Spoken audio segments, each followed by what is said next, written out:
Law of Thoughts in Telugu language, summary of the subject, part 2. Dear student friends, today I wish to take up second or remaining part of the summary of the subject, Law of Thoughts. ఈరోజు నేను take up చేసే lecture summary of the subject from law of thoughts. Law of thoughts summary first part నిన్న చెప్పాను. కొన్ని chapters 4 chapters మిగిలిపోయేవి. ఆ 4 chapters కూడా ఈరోజు complete చేస్తాను. ఈ కంప్లీట్ చేసిన తర్వాత సీరియల్గా 10-12 లెక్చర్స్ ఇస్తాను. అయితే నేను ఈరోజు చెప్పబోయే రిమైనింగ్ టాపిక్స్ ఏంటంటే, నిన్న నెగ్లిజెన్స్ టాపిక్ చెప్తుండగానే స్విచ్ ఆఫ్ అయింది. మీకు తెలుసు, నా cell phone 1 hour 6 minutes 50 seconds అయితే స్విచ్ ఆఫ్ అయిపోతుంది.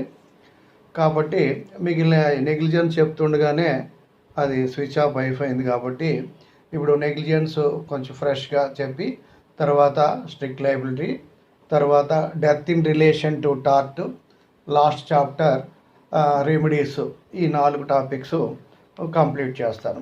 ఇది అయిన తర్వాత ఫస్ట్ లెక్చర్గా meaning, definition and nature of tort, దానికి డిఫరెన్స్ ఒక లెక్చర్ ఇస్తాను. తర్వాత conditions of liability or elements of tort, injuria, damnums అయినాయి, ఇంజూరియాస్ అయినాయి, వాటి మీద ఒక లెక్చర్ ఇస్తాను.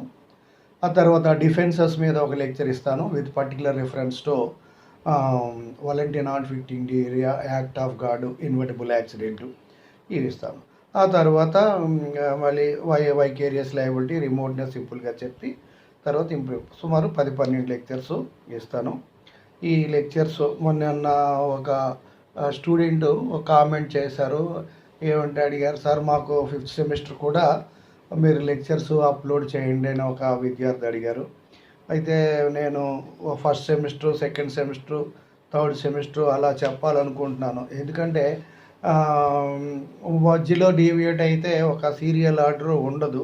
అయినా సరే తెలుగులో లెక్చర్స్ కాబట్టి నాకు పెద్ద ఆల్రెడీ ప్రిపేర్ అయ్యి 150 లెక్చర్స్ నేను అప్లోడ్ చేశాను. కాబట్టి అదే ఇప్పుడు నేను తెలుగులో చెప్పేయచ్చు. తెలుగులో చెప్పడం చాలా ఈజీ. మాతృభాషకి మించిలో మాట్లాడగలిగినట్టుగా మనం 50 ఏళ్ళు కదా, జీవితాంతం వేరే భాషను నేర్చుకున్నా సరే అది మాట్లాడలేం.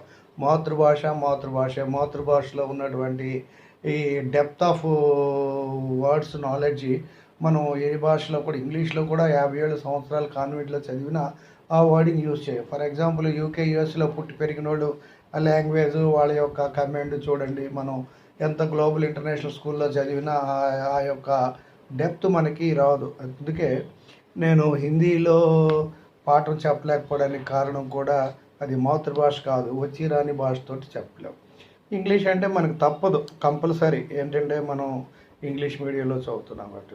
ఓకే, ఇది మీకు ఎక్కువగా మాట్లాడి ఇలా టైం వేస్ట్ చేయదలుచుకోలేదు. తర్వాత ఇప్పుడు ఈ నెగ్లిజెన్స్, ఈ రిమైనింగ్ 4 టాపిక్స్ ఇప్పుడు కంప్లీట్ చేస్తాను. కంప్లీట్ చేసిన తర్వాత నెక్స్ట్ లెక్చర్ నుండి నేను టాపిక్ వైజ్గా తీసుకుంటాను. ఈ సమ్మరీని మీరు ఒకసారి వినేయండి, సరిపోతుంది. ఇంట్రెస్ట్ ఉంటే 2-3 సార్లు మీరు వినొచ్చు, అది మీ ఇష్టం. ఇది ఎగ్జామినేషన్కి మాత్రం పనికిరాదు, నాలెడ్జ్ పాయింట్ ఆఫ్ వ్యూలో. తర్వాత ఏంటంటే నేను ఇంపార్టెంట్ టాపిక్స్ చెప్తాను. అన్నిటికంటే most important topic strict liability, negligence, defamation. అయిన తర్వాత 3 చాప్టర్స్ ముందు బాగా చదవండి. తర్వాత defences, volenti non fit injuria, తర్వాత ఇంజూరియా, ఈ చిన్న టాపిక్స్ ఆ రకంగా చదువుకోండి. ఇప్పుడు పాఠం మొదలుపెట్టే ముందు విత్ యువర్ కైండ్ పర్మిషన్ 1 నిమిషం తీసుకుంటాను. అది నాకు సెంటిమెంటు. ఏంటంటే, let me pray God, pay homage to my reverend parents late Regapparao and late Srimathi Kantharatnam and my beloved wife Mrs Balivada Tirumala Gowri, senior advocate and my close associate of all publications. And I express my deep sense of gratitude and irredeemable indebtedness to my student friends, godfathers, student friends and publishers, but for whom I would not have been able to reach this position. And finally, I express my heartfelt thanks and gratitude to all the publishers, book writers, and publishers in internet whose works I made use of for delivering my lectures online. Now ఇక్కడ నిన్న negligence చెప్పగానే ఆగిపోయింది. ఈ negligence అనేది చాలా important చాప్టరే కాకుండా చాలా పెద్ద చాప్టర్. ఈ నెగ్లిజెన్స్లో మనం తెలుసుకోవాలంటే నెగ్లిజెన్స్ అంటే ఏమిటి, ఈ డెఫినేషన్ ఏమిటి, ఈ నెగ్లిజెన్స్ స్టేటస్ కొంతకాలం ఎర్లియర్ ఇది ప్రిన్సిపల్, తర్వాత స్పెసిఫిక్ అయింది. ప్రిన్సిపల్ స్పెసిఫిక్ ఎలాగా, అలాగే ఈ క్రిమినల్ కాన్స్పిరసీ అని chapter 7A containing section 21, 120A and 120B criminal conspiracy. ఆ క్రిమినల్ కాన్స్పిరసీ ఒక యాంగిల్లో ప్రిన్సిపల్, ఇంకో యాంగిల్లో స్పెసిఫిక్. అలాగే ఈ నెగ్లిజెన్స్ ఒక యాంగిల్లో ప్రిన్సిపల్ అవుద్ది, ఇంకో యాంగిల్లో స్పెసిఫిక్ అవుద్ది. అదండి. తర్వాత నెగ్లిజెన్స్లో ఉన్న ఎలెన్షియల్ ఎలిమెంట్స్ ఏంటి, డిఫెండెంట్కి ప్లెయింటిఫ్ విషయంలో డ్యూటీ ఆఫ్ కేర్ తీసుకోవాల్సి ఉంది. రెండోది తను తీసుకోవాల్సిన కేర్ తీసుకోలేదు, బ్రీచ్ ఆఫ్ డ్యూటీ అయ్యాడు. మూడు అది తీసుకోలేదు కాబట్టి నాకు నష్టం జరిగింది, అప్రాక్సిమేట్ డ్యామేజ్ అని. ఇలా 3 ఎలిమెంట్స్ ఉంటాయి. తర్వాత నెక్స్ట్ ఏంటంటే కొన్ని సందర్భాల్లో ప్లెయింటిఫ్ డిఫెండెంట్ మీద కేసు పెట్టేటప్పుడు కండిషన్స్ ప్రూవ్ చేయక్కర్లేదు. కండిషన్స్ ప్రూవ్ చేయకుండా చేయకపోయినా పర్వాలేదు. The thing tells its own story, the thing speaks for it self అనే టాపిక్ మీద ఉంటుంది. అదే రిసిప్స్ ఆ లాక్ కుట్టార్ అని వస్తుంది. తర్వాత నెక్స్ట్ ఏంటంటే డిఫెన్సెస్ ఒకటి యాక్ట్ ఆఫ్ గాడ్ అని, ఇన్విటబుల్ యాక్సిడెంట్ అని, కాంట్రిబ్యూటర్ నెగ్లిజెన్స్, వీటిని మెయిన్గా చెప్తాం. కాంట్రిబ్యూటర్ నెగ్లిజెన్స్లో చాలా డెవలప్మెంట్స్ వస్తాయి. ఇప్పుడు ఈ టాపిక్ నెగ్లిజెన్స్ కొంచెం చెప్పిన తర్వాత next strict liability, death in relation to tort, remedies చెప్తాం. నెగ్లిజెన్స్ అంటే ఏంటంటే బ్రీఫ్గా సబ్జెక్ట్ డీటెయిల్గా చెప్తాను. ఇది చాలా పెద్ద chapter. Negligence means breach of a duty which defendant owes towards plaintiff, and when there is a breach on the part of the defendant resulting in consequences undesired by the defendant. అంటే ఇక్కడ negligence యొక్క meaning ఏంటంటే డిఫెండెంట్కి plaintiff విషయంలో జాగ్రత్త తీసుకోవాల్సిన అవసరం ఉంది, తీసుకోకపోవడం వలన బ్రీచ్ ఆఫ్ డ్యూటీ అయింది, డ్యూటీని ఉల్లంఘించడం వల్ల రాంగ్ జరిగింది, ప్రమాదం జరిగింది, బ్యాడ్ కాన్సిక్వెన్స్ వచ్చాయి. ఆ బ్యాడ్ కాన్సిక్వెన్స్ కారణంగానే ప్లెయింటిఫ్కి నష్టం జరిగింది. అది ప్రాక్సిమేట్ కాజ్. అంటే ప్లెయింటిఫ్ అది ఆ consequences undesired by the defendant. అంటే డిఫెండెంట్ ఒక పని చేసేటప్పుడు కొంత జాగ్రత్త తీసుకోవాల్సి ఉంది. అది ఆ జాగ్రత్త ఎవరి మీద తీసుకోవాలనేది ఆ సిచ్యుయేషన్ బట్టి, పరిస్థితులు బట్టి ఆధారపడి ఉంటుంది. చాప్టర్లో డీటెయిల్గా చెప్తాను. అది తీసుకోలేదు, బ్రీచ్ ఆఫ్ డ్యూటీ, అప్పుడు ప్రాబ్లం ఏర్పడింది, కాన్సిక్వెన్సెస్ వచ్చాయి, బ్యాడ్ కాన్సిక్వెన్సెస్. ఈ బ్యాడ్ కాన్సిక్వెన్సెస్ వల్ల ఎవరికి వచ్చాయి? ప్లెయింటిఫ్కి వచ్చాయి. ప్లెయింటిఫ్కి రావడం వల్ల అతనికి నష్టం జరిగింది. పర్సనల్ ఇంజరీ కానీ, ప్రాపర్టీ ఇంజరీ కానీ, మెంటల్ ఇంజరీ కానీ జరిగింది. ఆ జరగడం వల్ల అది ఈ బ్రీచ్ ఆఫ్ డ్యూటీ వల్లే జరిగింది. ఈ జరిగిన నష్టం ప్లెయింటిఫ్కి జరిగితే అది డిఫెండెంట్ జరగాలని కోరుకోడు. That is undesired by the defendant. So there is a negligence is breach of duty which defendant owes towards plaintiff resulting in loss or damage, that is proximate damage to the plaintiff undesired by the defendant. ఇది plaintiff meaning డెఫినేషన్లో వస్తుంది. అలాగా ఇప్పుడు defend, this is defend, ఇది meaning definition అనమాట. ఇది సింపుల్గా బ్రీఫ్గా. అయితే ఈ నెగ్లిజెన్స్ అనేటువంటి కాన్సెప్ట్ 20th సెంచరీకి ముందు బ్లెత్ వర్సెస్ బర్మింగ్హామ్ వాటర్ కంపెనీస్ ముందు ఒక ప్రిన్సిపల్గానే ఉండేది. ఆ తర్వాత ఆ కేసులో ఈ నెగ్లిజెన్స్ అనేటువంటి కాన్సెప్ట్కి ఇండిపెండెంట్ టార్ట్గా ఇచ్చారు. అంటే ఇప్పుడు చాలా సబ్జెక్ట్స్ కాంట్రాక్ట్స్ కానీ, ట్రాన్స్ఫర్ ఆఫ్ ప్రాపర్టీ యాక్ట్ కానీ, తర్వాత ఇండియన్ ఈ లా ఆఫ్ టార్ట్స్ కానీ, ఇండియన్ పీనల్ కోడ్ క్రిమినల్ లా కానీ ఒక సబ్జెక్ట్ని 2 భాగాలుగా వస్తుంది. ఫస్ట్ పార్ట్ ప్రిన్సిపల్స్ ఉంటాయి, సెకండ్ పార్ట్ స్పెసిఫిక్గా ఉంటాయి. అంటే ఇప్పుడు ఇప్పుడు టార్ట్ అంటే ఏంటి? టార్ట్ అంటే జనరల్గా ఆ టార్ట్కి కొన్ని లక్షణాలు ఉంటాయి.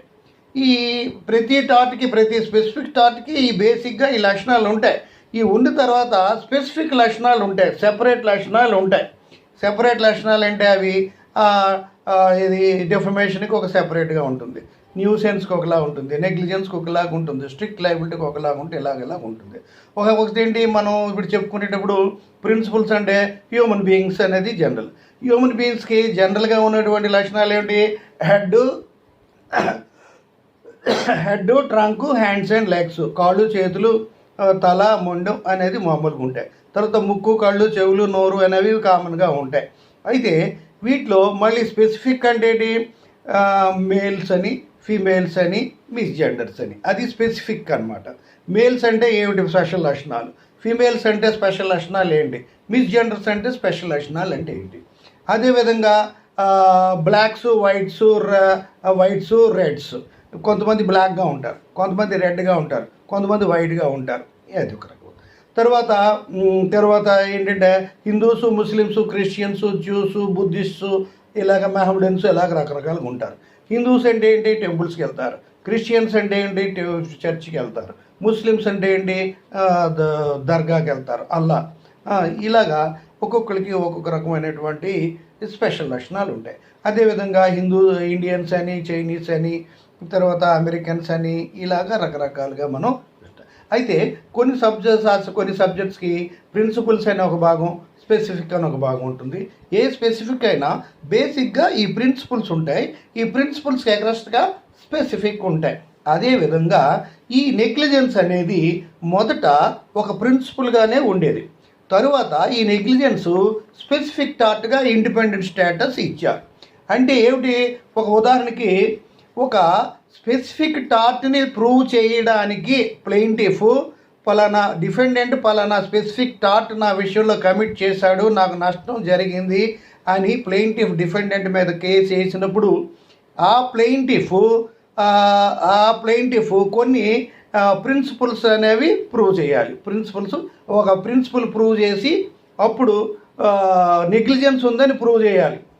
ఇప్పుడు ప్లెయింటిఫ్ డిఫెండెంట్ మీద అతడు పబ్లిష్ చేసిన స్టేట్మెంట్ మీద నాకు పరువు నష్టం జరిగిందని చెప్పాలంటే అతని వైపు నెగ్లిజెంట్గా పబ్లిష్ చేశాడు, నెగ్లిజెన్స్ అనే ప్రిన్సిపల్ ప్రూవ్ చేస్తే డెఫమేషన్ అనే స్పెసిఫిక్ టార్ట్ ప్రూవ్ అవుతుంది. ఫర్ ఎగ్జాంపుల్, నేను ఒక న్యూస్ పేపరు చీఫ్ ఎడిటర్ అనుకోండి, నాకు ఒక డిఫమేటరీ స్టేట్మెంట్ ఒకడు ఇచ్చారు, మెయిల్ చేశారు, లెటర్ ద్వారా వచ్చింది. ఊర్లో ఒక ప్రముఖమైన వ్యక్తి, సిటీలో ఒక ప్రముఖమైన వ్యక్తి, రిచ్ మ్యాన్ కావచ్చు, పొలిటీషియన్ కావచ్చు, ఇండస్ట్రియల్స్ కావచ్చు, మంచి పేరు ప్రతిష్టలు ఉన్నటువంటి ఒక వ్యక్తి, అతని మీద ఒక బ్యాడ్ ఇన్ఫర్మేషన్, అతను ఏదో మనీ లాండరింగ్ అనో చీటింగ్ అనో ఏదో ఒకటి ఇన్ఫర్మేషన్ వచ్చింది. మీటర్ వచ్చింది కదా అని వెంటనే పబ్లిష్ చేసేయకూడదు. కన్సర్న్ పర్సన్కి పిలిచి ఇది ఎంతవరకు నిజం, ఇది మనం పబ్లిష్ చేయడం వల్ల ప్రజలకు ఏమైనా ఉపయోగం ఉందా, పలానా ఎంతమంది చేసి ఎంతమంది దగ్గర చిట్ ఫండ్లే స్టార్ట్ చేసి బోల్డంత డబ్బు కలెక్ట్ చేసి పారిపోయాడు, ఇది అదే అలాగే వచ్చింది. అయితే అది ఇప్పుడు ఆల్రెడీ కట్టిన వాళ్ళు ఎలాగా నష్టపోతారు, ఇంకా మరికొంతమంది కట్టి నష్టపోకుండా కొంచెం ప్రజల సంక్షేమానికి కొంచెం స్టేట్మెంట్ అది అలాంటిది పబ్లిష్ చేయడంలో తప్పు లేదు. కాబట్టి అది కొంచెం ఎంక్వైరీ చేసి మంచి నిజమా కాదా అని చెప్పి ప్రజలకు ఉంచుకుని పబ్లిష్ చేస్తే ప్రాబ్లం లేదు. అంటే అన్ని రకాలుగా ఎంక్వైరీ ఇన్వెస్టిగేషన్ చేసి పబ్లిష్ చేస్తే నెగ్లిజెంట్గా లేకుండా నేను ఖచ్చితంగా జాగ్రత్తగా చేశాను అనమాట. ఏదో మ్యాటర్ వచ్చింది కాకుండా చూసుకోకుండా ఇన్వెస్టిగేషన్ కూడా డైరెక్ట్గా పబ్లిష్ చేశాను అనుకోండి, నేను నెగ్లిజెంట్గా పబ్లిష్ చేసినట్టు లెక్క. అంటే నేను నెగ్లిజెంట్గా ఉండడం వల్ల నేను డెఫమేషన్కి లైబుల్ అయ్యాను, నెగ్లిజెంట్ లేకపోతే నేను డెఫమేషన్కి లైబుల్ కాదు. కాబట్టి ఈ డెఫమేషన్ అనే టార్ట్ని ప్రూవ్ చేయడానికి నెగ్లిజెన్స్ అనేటువంటి ఇన్స్ట్రుమెంట్ ఉపయోగపడింది. కాబట్టి ఇక్కడ ఈ నెగ్లిజెన్స్ని ప్రిన్సిపల్గా వాడతాం. అంటే మొదట్లో ఈ నెగ్లిజెన్స్ని 20th century బ్లత్ వెసల్ బర్మింగ్హామ్ వాటర్ వర్క్స్ కంపెనీ లిమిటెడ్లో యారన్ బ్యాండర్సన్ అని లార్డ్ జస్టిస్ దీనికి ఈ నెగ్లిజెన్స్కి ఇండిపెండెంట్ స్టేటస్ ఇచ్చారు. ఇండిపెండెంట్ స్టేటస్ అంటే ఏదో ఒక స్పెసిఫిక్ థాట్ను ప్రూవ్ చేయడానికి నెగ్లిజెన్స్ని ఉపయోగించుకోవడమే కాదు, నెగ్లిజెన్స్ కూడా కేసు వేసి నెగ్లిజెన్స్ కూడా స్పెసిఫిక్ థాట్గా కేసు వేసి మనం నష్టపరిహారం పొందొచ్చు అనేటువంటి ఇండిపెండెంట్ స్టార్ట్ ఇచ్చారు. అంటే ఒకప్పుడు మ్యూజిక్ డైరెక్టర్లకి అసిస్టెంట్గా ఉన్న వాళ్ళు అసిస్టెంట్ డైరెక్టర్, అసిస్టెంట్ మ్యూజిక్ డైరెక్టర్లు ఉంటారు. అప్పుడు వాళ్ళ పేరు పనికిరాదు, డైరెక్టర్ పేరే మనం తెలుసుకుంటాం. అయితే అసిస్టెంట్ డైరెక్టర్ల తర్వాత డైరెక్టర్లు అయ్యారు, అసిస్టెంట్ మ్యూజిక్ డైరెక్టర్లు కూడా తర్వాత మ్యూజిక్ డైరెక్టర్లు అయ్యాక ఇండిపెండెంట్గా వాళ్ళ పేరు వెలుగులోకి వస్తుంది. ఇలాగనమాట. ఇది ఈ విధంగా ఈ నెగ్లిజెన్స్ అనేది ముందు ప్రిన్సిపల్, తర్వాత స్టాటస్ అయ్యి తర్వాత ఏంటంటే నెక్స్ట్ ఇది చెప్పిన తర్వాత నెగ్లిజెన్స్లో ప్రూవ్ చేయడానికి 3 కండిషన్స్ ఉంటాయి. ఏంటది? నాకు డిఫెండెంట్ ప్లెయింటిఫ్ ప్రూవ్ చేయాలి, డిఫెండెంట్కి నా విషయంలో జాగ్రత్త తీసుకోవాల్సి ఉంది, ఒకటో కండిషన్. రెండో ఉందంటాడు లేదంటాడు, అది ఒక డీటెయిల్స్ చెప్తాం. తర్వాత రెండోది ఏంటి? డిఫెండెంట్ తీసుకోవాల్సి ఉన్నప్పుడు కూడా జాగ్రత్త తీసుకోలేదు, బ్రీచ్ ఆఫ్ డ్యూటీ అయిందని అది చూపించాలి. అతను తీసుకోకపోవడం అంటే నాకు ఈ నష్టం జరిగింది, ప్రాక్సిమేట్ డ్యామేజ్. ఈ రకమైన ప్రాక్సిమేట్ డ్యామేజ్, ఈ 3 కండిషన్స్ ప్రూవ్ చేయాలి. దీనిలో బోర్డు అంత సబ్జెక్టు డెవలప్మెంట్స్ ఉన్నాయి, అది డిక్లేర్ కాల్సి చెప్తాను. తర్వాత ఫస్ట్ పార్ట్ అయిన తర్వాత మీనింగ్ డెఫినేషను ఒక సెగ్మెంటు, తర్వాత ఇండిపెండెంట్ స్టేటస్, స్పెషల్ అనేది ఒక ప్రిన్సిపల్, స్పెసిఫిక్ అనేది ఒక పాయింట్. తర్వాత ఏంటంటే ఈ నెగ్లిజెన్స్ కేసు వేసినప్పుడు ప్లెయింటిఫ్ 3 కండిషన్స్ 3 ప్రూవ్ చేయాలి. ఆ 3 ప్రూవ్ చేసిన తర్వాత అప్పుడు కొన్ని సందర్భాల్లో ప్లెయింటిఫ్ నెగ్లిజెన్స్ విషయంలో ప్రూవ్ చేయక్కర్లేదు. ప్రూవ్ చేయకపోయినా కేసు విన్ అవుతాడు.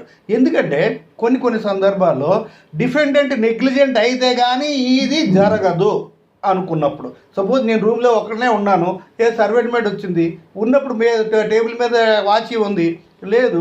తర్వాత లేదంటే మరి ఇంకెవరు రాలేదు, చుట్టుపక్కల 4 గోళ్ళు, నేను ఒక్కడే ఉన్నాను, ఒక మనిషి రావడం వెళ్ళిపోవడం, అక్కడ వాచి లేకపోవడం అంటే తనే తీసుకుంటుంది, లేకపోతే లేదు అంటాం. అలాగే మనం ఇలా రోడ్డు మీద వెళ్తున్నాం, మేడ మీద ఉంటే ఎవరో ఏదో పడేస్తారు చూసుకోకుండా, అది నెత్తి మీద తగిలి దెబ్బ తగులుతుంది అంటే ఏంటి? అవతల వాళ్ళు ఇచ్చేస్తే కానీ మనకు తరగదు. అదేవిధంగా ఊర్లో ఒక ఈ సెంటర్లో పెద్ద టవర్ క్లాక్ ఉంటుంది, అది ఎప్పుడు పడిపోద్దో తెలియదు. కొన్ని బిల్డింగ్లు చూస్తే ఎప్పుడు పడిపోతాయో తెలియదు. అది తెలిసినప్పుడు గవర్నమెంట్ ఎవరు అయితే వాళ్ళు మెయింటైన్ చేస్తున్నారో ఓనరు దాన్ని డిమాలిష్ చేయడమో, రిపేర్ చేయడమో ఏదో చేయాలి. అంటే the thing tells its own story. అదే కారణం చేత అయినా పడిపోయిందంటే మళ్ళీ నాకు నా అవతల పడిపోయింది అనుకోండి, అప్పుడు దెబ్బ తగిలింది, మా వైపు నెగ్లిజెన్స్ ఉందని ప్రూవ్ చేయని అడగరు, ఆటోమేటిక్గా అదే తెలుస్తుంది. ఈ విధంగా మనకి thing tells its own story అనేది రిసిప్ట్స్ అలా అంటారు, దాని కేసులు అనేది అక్కడ చెప్తాను. ఇది అయిపోయిన తర్వాత నెక్స్ట్ ఏంటంటే డిఫెన్సెస్. ప్రతి స్పెసిఫిక్ టాట్లో లైబిలిటీ నుండి తప్పించుకోవడానికి అవకాశం ఉన్నట్టుగా కూడా ఈ నెగ్లిజెన్స్లో కూడా లైబిలిటీని తప్పించుకోవడానికి ఉంటాయి. 1 యాక్ట్ ఆఫ్ గాడ్ అని, 2 ఇన్వెటబుల్ యాక్సిడెంట్ అని, 3 అంటే కాంట్రిబ్యూటర్ నెగ్లిజెన్స్. అంటే డిఫెండెంట్ ప్లెయింటిఫ్ ఇద్దరు ఈక్వల్గా రెస్పాన్సిబుల్ తప్పు జరగడానికి. డిఫెండెంట్ చేసే తప్పుకి ప్లెయింటిఫ్ కూడా కాంట్రిబ్యూట్ చేశాడు, సంబంధం ఉంది, ప్లెయింటిఫ్ కూడా రెస్పాన్సిబుల్ అనేటప్పుడు ఒకప్పుడు అసలు కంప్లీట్ డిఫెన్స్ ఉండేది, తర్వాత ప్రొపోర్షనేట్గా డిఫెన్స్ ఉండేది, తర్వాత డిఫెన్స్ 100% కాంట్రిబ్యూటర్ నెగ్లిజెన్స్ ప్లెయింటిఫ్లో ఉన్నప్పటికి కూడా నో ఫాల్ట్ లైబిలిటీ అని వచ్చారు. ఈ నో ఫాల్ట్ లైబిలిటీ ఏంటి? మొదట మోటార్ వెహికల్స్ యాక్ట్ 1939 చేయడం, తర్వాత మళ్ళీ 1988 మోటార్ వెహికల్స్ యాక్ట్లో దీన్ని మళ్ళీ ఇన్కార్పొరేట్ చేయడం, తర్వాత ఈ లేటెస్ట్ అమెండ్మెంట్ యాక్ట్లో డెవలప్మెంట్ ఏంటి అనేది అంతవరకు మనం చెప్తాం. అక్కడ మనకి నెగ్లిజెన్స్ చాప్టర్ అయిపోతుంది. నెగ్లిజెన్స్ చాప్టర్ ఇది అయిపోయిన తర్వాత దీన్ని డీటెయిల్గా చెప్తాం. ఇందులో కాంట్రిబ్యూట్ నెగ్లిజెన్స్ ఇంపార్టెంటే, ప్రతి టాపిక్ మీద షార్ట్ నోట్ రావడానికి అవకాశం ఉంది, మెయిన్గా క్వశ్చన్ రాఉంది. ఇందులో మోస్ట్ లీడింగ్ కేసు డోర్గే వర్సెస్ స్టీవెన్సన్ కేసు అని ఉంటుంది. నువ్వు ఒక స్టార్ట్ విద్యార్థి అని చెప్పుకోవడానికి డోర్గే వర్సెస్ స్టీవెన్సన్ కేసు అనేది తెలియాలి. యాష్బీ వర్సెస్ కేసు కొన్ని కేసులు ఉంటాయి, ఆ కేసులు తెలియక ఫ్యాక్ట్ కూడా తెలియని విద్యార్థులను కూడా నేను చూశాను. అవి చేయకపోతే అది తెలీదా, ఇది తెలీదా, వీడు ఎక్కడ చదివాడులా, ఎక్కడ పాస్ అయ్యాడని మనం సొసైటీలో మనం ఇన్సల్ట్ అయ్యే ప్రమాదం కూడా ఉంది. ఇది అయితే ఇప్పుడు నెగ్లిజెన్స్ చాప్టర్ అయిపోయింది, ఒక చాప్టర్ అయిపోయింది. నెక్స్ట్ ఏంటిది? Strict liability. స్ట్రిక్ట్ లయబిలిటీనే దీనికి ఒక పేరు ఏంటంటే rule in Rylands versus Fletcher అన్నారు. స్ట్రిక్ట్ లయబిలిటీని rule in Rylands versus Fletcher అంటారు. అంటే ఏంటంటే ర్యాలెన్స్ వెసస్ ఫ్లెచర్ అనే కేసులో ఈ స్ట్రిక్ట్ లైబిలిటీ అనే రూల్ని 1886 1868 1868లో chief justice lord justice Blackburn అనే జడ్జి ఈ ప్రిన్సిపల్ని మొదట క్రియేట్ చేస్తాడు. అంటే అంతకుముందు ఈ స్ట్రిక్ట్ లైబిలిటీ లేదు. అంటే strict liability or rule in Rylands versus Fletcher అంటే అర్థం ఏంటంటే 1868లో రిపోర్ట్ అయిన ర్యాలెన్స్ వెసస్ ఫ్లెచర్ అనే కేసులో లార్డ్ జస్టిస్ బ్లాక్బర్న్ అనేటువంటి జడ్జి ఈ రూల్ని క్రియేట్ చేస్తారు. మనకు చెప్పాను ఆల్రెడీ, ఇంగ్లాండ్లోని ఈ లిజిస్లేచర్స్ సెపరేషన్ ఆఫ్ పవరు అక్కడ లేదు. అంటే జ్యుడిషియల్ ఫంక్షన్ని లెజిస్లేచర్స్ చేయొచ్చు. Members of the king in council చేయొచ్చు, హౌస్ ఆఫ్ లార్డ్స్ మెంబర్స్ చేయొచ్చు, హౌస్ ఆఫ్ కామన్స్ చేయొచ్చు. కాబట్టి ఎగ్జిక్యూటివ్ జ్యుడిషియల్ ఫంక్షన్ చేయొచ్చు, జ్యుడిషియరీ ఎగ్జిక్యూటివ్ ఫంక్షన్ చేయొచ్చు. ఈ doctor of separation of power నేను అడ్మినిస్ట్రేటివ్లో చాలా డీటెయిల్గా చెప్పాను, జనరల్ లెక్చర్స్లో కూడా డీటెయిల్గా చెప్పాను. మీరు చూసుకుంటే మీకు ఈజీగా అర్థమవుతుంది. తెలుగులో కూడా చెప్తాను ఆ సమయం వస్తున్నప్పుడు. అయితే ఇక్కడ అంటే మనకి ఇంగ్లాండ్లో ఇంగ్లీషు జడ్జెస్ ఒక కేసుని డిసైడ్ చేసినప్పుడు ఆ కేసుకి ఖచ్చితమైన న్యాయాన్ని అందించాలంటే సాధారణంగా జడ్జెస్ ఒక లెజిస్లేషన్ యాక్ట్ ఉంటుంది, లేదంటే అంతకుముందు కోర్టు ఇచ్చిన జడ్జిమెంట్ జ్యూరీ ఉంటే దాన్ని ఆధారంగా తీసుకొని జ్యుడిషియల్ ప్రెసిడెంట్, లేదా కస్టమరీ ప్రాక్టీస్ ఒక సాంప్రదాయం, ఒక ఆచార వ్యవహారాలు బట్టి ఒక సాంప్రదాయం ప్రకారం ఇలా జరిగింది దాన్ని బట్టైనా మోడల్గా తీసుకోవచ్చు.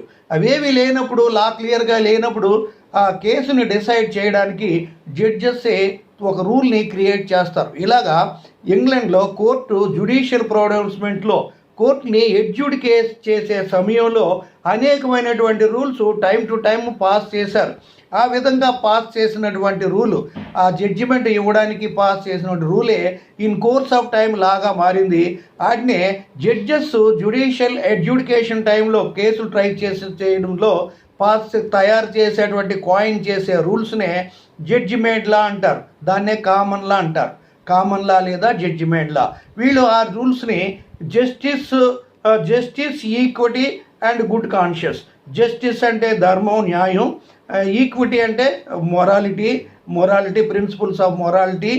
గుడ్ కాన్షియస్, మంచి మన ఆత్మకి అది మంచి అయితే అది చేయడం. Good justice equity. నేను ట్రాన్స్లేషన్స్ అన్ని ప్రతి వాడు నేను చూసి చెప్పలేను మీకు, ఎందుకంటే మన తెలుగు వాళ్ళకి ఏంటంటే మనకి ఇంగ్లీష్ వర్డ్సే బాగా అర్థం అవుతాయి, తెలుగు వర్డ్స్ మనకి అంతగా అర్థం కావు. కాబట్టి మనం ఇంగ్లీష్ని బాగా ప్రేమించే మన తెలుగు స్టేట్స్ అది గ్యారంటీగా చెప్పగలను దేశంలో. ఇంకా కొంతమంది ఉండొచ్చు కానీ మనం వీ లవ్ ఇంగ్లీష్ మోర్.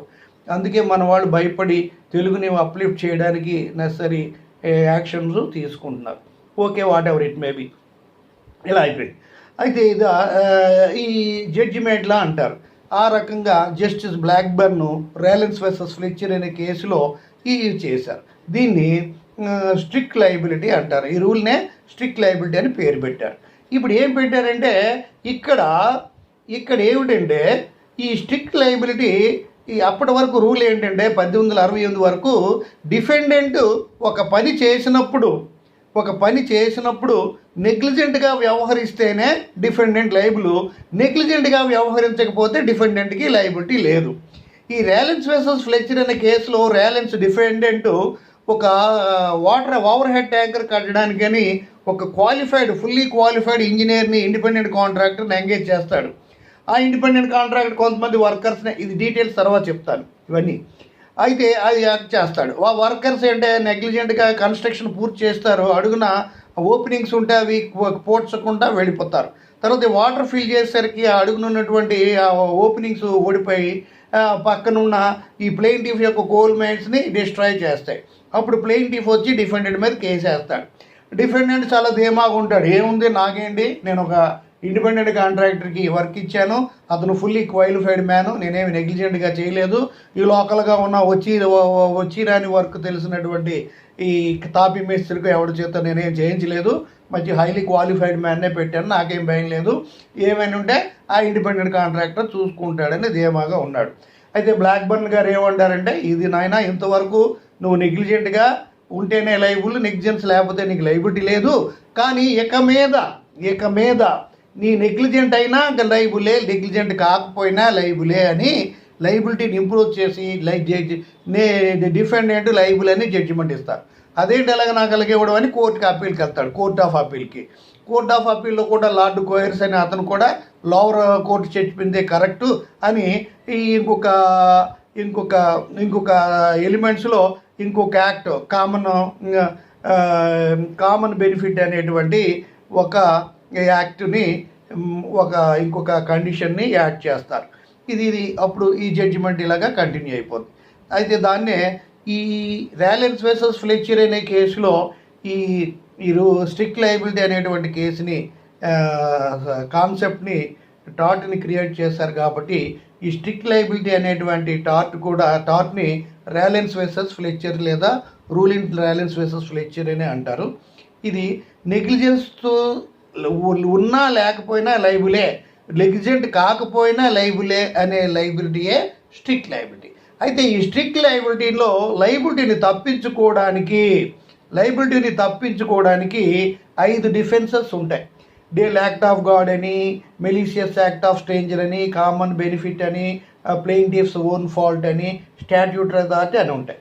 అయితే ఈ హయ్యర్ కోర్టులోని నాన్ నేచురల్ యూజ్ అని థర్డ్ కండిషన్, డేంజరస్ థింగ్, ఇవన్నీ 2 పాయింట్స్ చెప్పిన తర్వాత ఎస్కేపు, డేంజరస్ థింగ్ తర్వాత ఫస్ట్ లోవర్ కోర్టులో ఉంటుంది. నాన్ నేచురల్ యూజ్ అని థర్డ్ పాయింట్ హయ్యర్ కోర్టులో యాడ్ చేస్తారు. ఇది అంత డీటెయిల్గా చెప్పినప్పుడు మనం చెప్తాం. ఇది ఇక్కడ ఎలిమెంట్స్ అయిపోయినాయి. అంటే స్ట్రిక్ట్ లయబిలిటీలోకి గురైనటువంటి కమిట్ చేసినటువంటి వ్యక్తి లైబుల్ నెగ్లిజెన్స్ లేకపోయినా లైబులే, కానీ లైబిలిటీ నుండి తప్పించుకోవడానికి 5 మార్గాలు ఉన్నాయి. ఈ 5 మార్గాల్లో ఏదో ఒక డిఫెన్స్ని పట్టుకొని అతను లైబిలిటీ నుండి తప్పించుకోవచ్చు.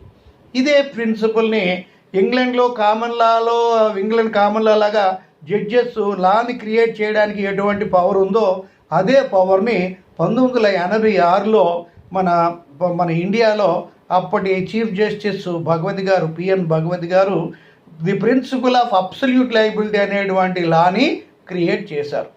ఎందుకంటే 1985లో భోపాల్ గ్యాస్ ట్రాజడీ అనే కేసు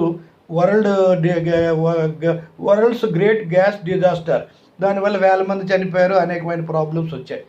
అయితే ఈ కేసు సబ్జెక్ట్ చెప్పినప్పుడు చెప్తాను కన్సర్న్ సార్. అయితే అక్కడ ఆ కేసు సంవత్సరం క్రితం భోపాల్ గ్యాస్ ట్రాజడీ జరిగి కేసు 100 కోట్ల 1000 కోట్ల కేసు పెండింగ్గా ఉంది. అటువంటి సిమిలర్ ఫ్యాక్ట్స్ అండ్ సర్కమ్స్టెన్స్లో చిన్న గ్యాస్ లీకేజ్ జరిగింది. ఎంసీ మేధావిస్ యూనియన్ ఆఫ్ ఇండియానో కేసు జరిగింది.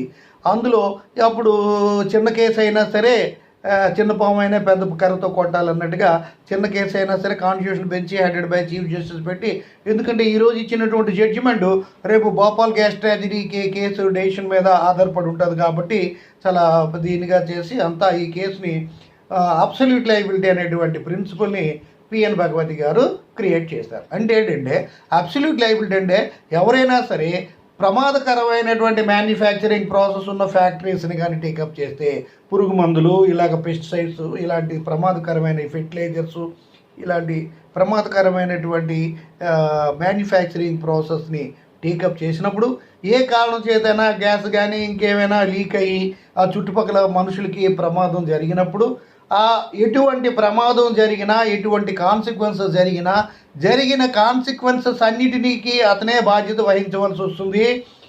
ఏదో కారణంగా ఏ విధమైన డిఫెన్సెస్ ఉండవు. ఈ 5 స్ట్రిక్ట్ లయబిలిటీలో ఉన్న 5 డిఫెన్సెస్లో ఏ డిఫెన్స్ని పట్టుకొని లయబిలిటీ నుండి తప్పించుకోవడానికి అవకాశం అంటూ ఏమీ లేదు. కంపల్సరిగా లయబులే. ఈ లయబిలిటీని అబ్సల్యూట్ లయబిలిటీ అంటారు. అంటే నువ్వు నెగ్లిజెంట్, సాధారణంగా ఒక వ్యక్తి డిఫెండెంట్ నెగ్లిజెంట్ అయితే లైబుల్, నెగ్లిజెంట్ అయిపోతే కారు. కానీ డిఫెండెంట్ నెగ్లిజెంట్ అయినా లైబులే, నెగ్లిజెంట్ కాకపోయినా లైబులే. డిఫెండెంట్ యొక్క నెగ్లిజెన్స్తో సంబంధం లేకుండా, డిఫెండెంట్లో ఏ విధమైన నెగ్లిజెన్సీ లేకపోయినప్పటికీ అతడే లైబులు అని చెప్పగలిగినప్పుడు అది ఆ లయబిలిటీని స్ట్రిక్ట్ లయబిలిటీ అంటాం. స్ట్రిక్ట్ లయబిలిటీలో డిఫెండెంట్కి లయబిలిటీ నుండి తప్పించుకోవడానికి 5 డిఫెన్సెస్ ఉంటాయి. అయితే ఇర్రెస్పెక్టివ్ ఆఫ్ నెగ్లిజెన్స్ లయబుల్ అయినా సరే ఈ 5 లయబిలిటీస్లో, ఈ 5 డిఫెన్సెస్లో ఏదో ఒక లయబిలిటీని పట్టుకొని అతను లయబిలిటీ నుండి బయటపడవచ్చు. అది అలాగా ఈ లయబిలిటీ ఈ డిఫెన్సెస్ కూడా ఉండవు. Strict liability plus strict liability without any defences absolute liability. ఈ అబ్సల్యూట్ లయబిలిటీని పిఎన్ భగత్ గారు 1986లో మన సుప్రీంకోర్టు చీఫ్ జస్టిస్ క్రియేట్ చేస్తారు. ఇది అబ్సల్యూట్ లయబిలిటీ. ఈ విధంగా స్ట్రిక్ట్ లయబిలిటీ ఏంటి, అబ్సల్యూట్ లయబిలిటీ ఏంటి, స్ట్రిక్ట్ లయబిలిటీ మీనింగు, డెఫినేషను, తర్వాత defences, principle of absolute liability ఇది చెప్తే ఈ టాపిక్. ఈ లా ఆఫ్ టార్ట్స్లో one of the most important topics అనేదే ఈ స్ట్రిక్ట్ లయబిలిటీ అయిపోయింది. నెక్స్ట్ చాప్టర్ ఏంటంటే death in relation to tort. Death in relation to tort అంటే ఏంటంటే ఇద్దరు పార్టీస్ మధ్య కేసు, ఇద్దరు కాంట్రాక్ట్లో ఇద్దరు పార్టీస్ ఉన్నా, లేకపోతే టార్ట్స్లో ఇద్దరు పార్టీస్ ఉన్నా, ప్లెయింటిఫ్ డిఫెండెంట్ మీద కేసు వేసాడు, కేసు పెండింగ్లో ఉంది. కేసు పెండింగ్లో ఉంటే అప్పుడు డిఫెండెంట్ ప్లెయింటిఫ్కి కేసు కానీ గెలిస్తే అన్లిక్విడెడ్ డ్యామేజెస్గా కొంత డబ్బు అన్లిక్విడెడ్. అయితే కాంట్రాక్ట్స్ మిగతా వాటిలో లిక్విడేటెడ్ డ్యామేజెస్ ఉంటాయి. ప్లెయింటిఫ్ డిఫెండెంట్ నుండి డ్యామేజెస్ అడిగాడు అనుకోండి, అన్లిక్విడెడ్ డ్యామేజెస్ అంటాం. లిక్విడేటెడ్ డ్యామేజెస్ అంటే the quantum of damages already fixed, predetermined. అంటే అన్లిక్విడెడ్ డ్యామేజెస్ అంటే the quantum of damages are to be fixed by the court of law taking into consideration the circumstances of the case. అయితే ఇప్పుడు ఒక promissory note మీద ₹1,00,000 అప్పు తీసుకున్నాడు, 10,000 వడ్డీ అయింది, 10,000 కోర్టు ఖర్చులు అయ్యాయి, ₹1,20,000 మాకు ఇప్పించంటే అది లిక్విడేటెడ్. ఒక 1,000, 5,000, 10,000 ఆడిట్లో కేసు డిస్పోజ్ ఆఫ్ అయిపోతుంది. ఇంత అమౌంట్ అని తెలుస్తుంది. ఒక వ్యక్తిని యాక్సిడెంట్లో చంపేశాడు అనుకోండి, యాక్సిడెంట్ వెహికల్ కింద పడి నెగ్లిజెంట్ యాక్సిడెంట్లో చనిపోయాడు. అతని వయసు ఏంటి, అతని సంపాదన ఏంటి, స్టేటస్ ఏంటి, బ్రతికుంటే ఎన్నాళ్ళు బతికుండేవాడు, ఉంటే ఎంత సంపాదించేవాడు, ఇవన్నీ లెక్కలోకి తీసుకొని రాంగ్ డూయర్ ఎంత కాంపన్సేషన్ పే చేయాలని కోర్టు డిసైడ్ చేస్తుంది. దీనికి మళ్ళీ third party insurance, motor vehicles act ఇవన్నీ ఇన్వాల్వ్ అవుతాయి. ఇవన్నీ తర్వాత ఆ సందర్భం వచ్చినప్పుడు డిస్కస్ చేస్తాం. అవి అన్లిక్విడేటెడ్ డ్యామేజెస్. ఒక వ్యక్తి యొక్క పరువు ప్రతిష్టకు పరువు నష్టం దావేసి డబ్బు అడుగుతాడు, ఇంత నాకు లక్షలు కోట్లు ఇమ్మంటాడు, 5 కోట్లు 10 కోట్లు ఇవ్వడు, ఇతనికి ఎంతవరకు ఇవ్వచ్చా లేదా, ఇతను ఏ పొజిషన్ ఏంటి, స్టేటస్ ఏంటి, అవి చూస్తుంది. అందుకే లా ఆఫ్ టార్ట్స్లో డిసైడ్ చేసేటువంటి డ్యామేజెస్ని అన్లిక్విడెడ్ డ్యామేజెస్ అంటాం. మిగతా ఈ కాంట్రాక్ట్స్, బ్రీచ్ ఆఫ్ కాంట్రాక్ట్, మిగతా సబ్జెక్ట్స్లో మనం డిసైడ్ చేసేటువంటి కాంపన్సేషన్ని లిక్విడేటెడ్ డ్యామేజెస్ అంటాం. ఇది ఈ విధంగా మనకి ఉంటుంది. అయితే ఈ యాక్ట్ ఒక ఓల్డ్ రూల్ ఏంటంటే death in relation to tort అంటే ఒక కోర్టు టార్ట్స్లో ఒక కేసు నడుస్తుంది. ప్లెయింటిఫ్ డిఫెండెంట్ ఉంటాడు. Defendant wrong doer, plaintiff injured party లేదా అగ్రీడ్ పార్టీ ఏదో కేసు వేస్తాడు. ఆ కేసు కానీ ప్లెయింటిఫే కానీ గెలిస్తే కొన్ని 1,000, లక్షలో ఎంతో వాళ్ళు చేసేయాలి. ఈలోగా డిఫెండెంట్ చనిపోయాడు అనుకోండి. డిఫెండెంట్ చనిపోతే పూర్వం ఏంటంటే యాక్టివ్ పర్సనాలిస్ మోరిటర్ కంపర్సన్ రూల్ ప్రకారం death of parties ఎక్స్టింగ్విషెస్ the liability. ఒక మనిషి పార్టీస్లో ఒకటి చచ్చిపోతే అక్కడితో ఆ కేసు పూర్తి అయిపోతుంది. ఇప్పుడు for example criminal Lalo murder case ఉన్న వ్యక్తి ట్రయల్ జరుగుతుంది, ఆ జైల్లో చనిపోయాడు అనుకోండి, కేసు మూసేస్తారు, మరి ఇంకేం లేదు. అది క్రిమినల్ లా అవన్నీ చాలా పెద్ద సబ్జెక్టు. అది సమయం వచ్చినప్పుడు చెప్తాం. మీరు కొంచెం మీ స్టూడెంట్స్కి నేను చెప్పేది ఏంటంటే నేను చాలా ఈజీగా నేను అనుకుంటున్నాను, మరి మీకు ఎలా ఉంటుందో తెలియదు. నాకున్నటువంటి లాట్ ఆఫ్ ఎక్స్పీరియన్స్ వల్ల నేను ఎంత సింపుల్గా ఎంత తక్కువ టైంలో అంత ఎక్కువ వాల్యూమ్ చెప్తున్నాను. అది మీరు కానీ శ్రద్ధగా వింటే మీకు ఈజీగా ఎంతో ఉపయోగపడుతుంది. మీకు ఇంత క్లియర్గా ఇంత దీనిగా చెప్పే టీచర్ సాధారణంగా ఎక్కడో కానీ రేరెస్ట్ ఏరైనా దొరకరు. చెప్తే 1, 2, 3, 4, 5 సబ్జెక్ట్స్, అన్ని సబ్జెక్ట్స్ తెలుగులోని ఇంగ్లీష్లో చెప్పేది ఉండదు. నా యొక్క అవకాశం అనేది లెక్చర్స్ అనేది మీకు ఎంతో ఉపయోగం. నా మీద సెల్ఫ్ బోస్టింగ్, నాకు నేను సెల్ఫ్ చెప్పుకోవడం కాదండి. మీరు నా బిడ్డల్లాగా, మిమ్మల్ని నేను ఒక అంకుల్లాగా, మీ వెల్విషర్ లాగా, మీ టీచర్ లాగా నేను చెప్తున్నాను. ఈ క్లాసులు మీరు చక్కగా ఉపయోగించుకోండి. తెలుగులోని ఇంగ్లీష్లోని మొత్తం వినండి. మీరు రేపు కోర్టులో ఏ రూపంలో ఉన్నా దంచేస్తారు మీరు. అయితే మీకు ఇంగ్లీష్ లాంగ్వేజ్ కూడా రావాలి. అది మాత్రం చాలా ముఖ్యం. అయితే మీకు ఇంగ్లీష్ లాంగ్వేజ్ ఇంకా కావాలంటే ఇప్పుడు నా తెలుగు ఇంగ్లీషు ఇయర్ ఫోన్ పెట్టుకుంటే మీకు ఇంగ్లీష్ వస్తుంది. అయితే మధ్యలో డీవియేట్ అవ్వడం వద్దు. Let us continue the class. అయితే ఈ విధమైనటువంటి యాక్టివ్ పర్సనాలిస్ మోరిటర్ కంపర్సన్ అంటే యాక్టివ్ పర్సనాలిస్ మోరిటర్ కంపర్సన్ అని లాటిన్ మ్యాక్సిమ్. దీని ప్రకారం ఏంటంటే టార్ట్ ఆఫ్ లిటిగేషన్లో ప్లెయింటిఫ్ డిఫెండెంట్ మధ్య ఉన్నప్పుడు ప్లెయింటిఫ్ చచ్చిపోయినా డిఫెండెంట్ చచ్చిపోయినా ఆ కేసు అక్కడ క్లోజ్ అయిపోతుంది, ఇంకా ఉండదు అనేది ఓల్డ్ లా. తర్వాత చాలా డెవలప్మెంట్ వచ్చాయి. ఇప్పుడు డిఫెండెంట్ ప్లెయింటిఫ్ కేసు ఉంది, కేసు నడుస్తుంది, డెఫమేషన్ కేసు ఏదో వేశారు, ఇంకా రిజిస్ట్రేషన్ ఆఫ్ ప్రాపర్టీ మా పొలం తగలబెట్టాడని ఏదో కేసు ఇస్తారు. డిఫెండెంట్ ప్లెయింటిఫ్కి అని డిగ్రీ వస్తే ₹1,00,000 డిగ్రీ వస్తుంది, అంటే డిఫెండెంట్ పే చేయాలి. ఈలో చచ్చిపోతాడు. చచ్చిపోయినా సరే ఆ లీగల్ హీరో భార్య, పిల్లలు, కొడుకులు, కోడలు వీళ్ళు లీగల్ హీరో అవుతారు. ఆ లీగల్ హీరోకి ఆ బాధ్యత జరుగుతుంది. లీగల్ హీరోకి కూడా ఆ బాధ్యత ఏమి చెప్తుందంటే, నీకు లేటెస్ట్ పొజిషను తల్లిదండ్రులని ఇచ్చే ఆస్తిని తీసుకుంటావా, అప్పు నీకు సంబంధం లేదా అని మనకి జాయింట్ ఫ్యామిలీలో డాక్టర్ ఆఫ్ పైర్స్ ఆబ్లిగేషన్ అనే టాపిక్ ఉంది. అంటే ఏంటంటే రుణం తీర్చుకున్నటువంటి అప్పుల్లో ఉన్నటువంటి తండ్రి కానీ చనిపోయాడంటే, పుత్ర అంటే 3 డిగ్రీల పైన 3 డిగ్రీల కింద, father, grandfather, great grandfather, son, grandson, great great son. ఇక్కడ తండ్రి పైనుండి 3 డిగ్రీలు, కింద నుండి 3 డిగ్రీలు ఒకరికొకరు పుత్ర అవుతారు. ఎవరు ముందు చచ్చిపోతే బతికున్న వాళ్ళు వేయొచ్చు. తాత ముందు చచ్చిపోతే మనవడు పిండం పెట్టచ్చు, మనవడు ముందు చనిపోతే తాత పిండం పెట్టచ్చు. వీళ్ళు సప్పిండాసు. ఈ రకంగా పిండ ప్రదానం చేసి చనిపోయిన వ్యక్తికి స్వర్గానికి నరకానికి మధ్య కొట్టు మిట్టాడుతుంటే ఒక ల్యాడర్ లాగా పెంచేసి పిండ ప్రదానం చేసి స్వర్గానికి చేసేవాడే పుత్రుడు. అదేవిధంగా ఒక వ్యక్తి అప్పులతో ఉండి చనిపోయాడు అనుకోండి, తండ్రో తాతో ఎవరైనా, ఆ చనిపోయిన వ్యక్తి యొక్క అప్పులు తీర్చి అతడు అప్పు చేసి అప్పు తీర్చకుండా చనిపోయేవాడు స్వర్గానికి నరకానికి వెళ్ళకుండా గిజుగిజుమని గింజుకుంటాడట. అలాంటప్పుడు ఆ పుత్రుడు కొడుకో మనవడో లేకపోతే ఎవరో తండ్రి ఆ అప్పు తీర్చి అతనికి ఉన్నటువంటి ఆ చిక్కుముడిని విప్పి డైరెక్ట్గా స్వర్గంలోకి చేర్చే తీసి ఆ స్వర్గం అనేటువంటి చీకట్లో ఈ బ్యాటరీ లైట్లో లైట్ చూపించి స్వర్గానికి చేర్చేటువంటి అత్యున్నతమైన కార్యక్రమాన్ని చేసేటువంటి వాడే పుత్రుడు. కాబట్టి నాయన, అమ్మ నాన్న ఆశిస్తే తీసుకుంటావా, వాళ్ళ అప్పు నీకు సంబంధం లేదా, తీర్చు.